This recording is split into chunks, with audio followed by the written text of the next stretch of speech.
Remember when you could walk into a store with the same amount of money and leave with a lot more? Now you buy the same few things, and somehow your wallet feels empty. But here's the strange part. Your money didn't suddenly disappear. So, where did all the buying power go? Let's make this ridiculously simple. Imagine you walk into a supermarket with $100. You buy groceries. Nothing fancy. Bread. Milk. Eggs. Rice. Chicken. Fruit.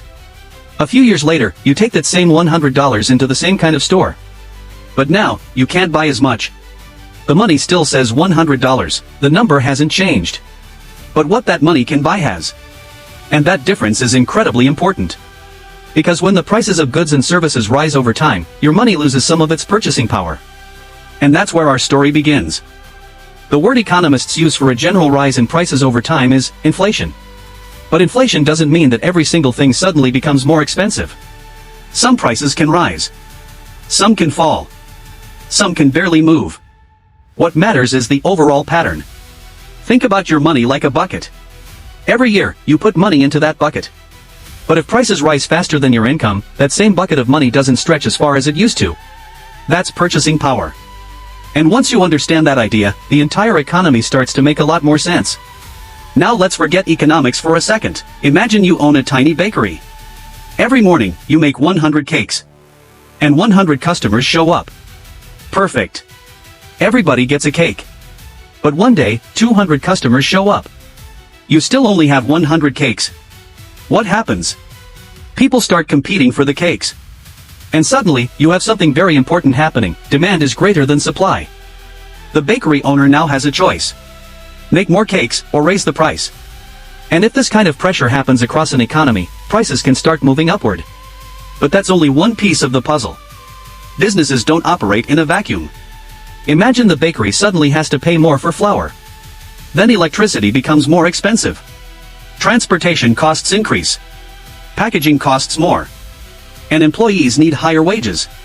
The bakery now has higher costs just to produce the same cake. So the business has three basic choices. Take the hit and make less profit. Find ways to cut costs. Or, raise the price. And this is why looking at a single price can sometimes be misleading. Behind that price is an entire chain of businesses, workers, suppliers, transport companies, and raw materials. So why do prices rise? There isn't always one single answer. Usually, several forces are working together. First, demand. When lots of people want something that is limited, prices can rise. Second, production costs. If it becomes more expensive to produce something, businesses may pass some of those costs along. Third, supply problems. If factories, transportation networks, or raw materials are disrupted, fewer products may reach the market. And fourth, the amount of money and spending flowing through the economy.